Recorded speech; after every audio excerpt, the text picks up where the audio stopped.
এটা কড়াইতে বসিয়ে দিয়েছি সর্ষের তেল, আর এদিকে হচ্ছে টমেটো, কাঁচা লঙ্কা, আদা রসুন কুচি আর আলু কুচিয়ে এটা হচ্ছে করব তরকারি।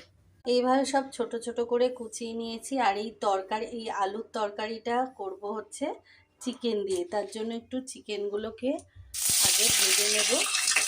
চিকেনটা নুন হলুদ দিয়ে একটু ভেজে নিচ্ছি।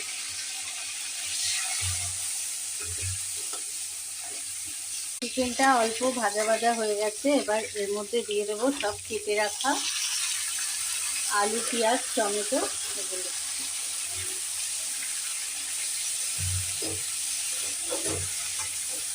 অল্প চিকেন ছিল, ভেবেছিলাম চিকেন স্টু করে দেব, কিন্তু এইভাবে একটু আলুর তরকারি চিকেন দিয়ে করে দেখছি কেমন লাগে।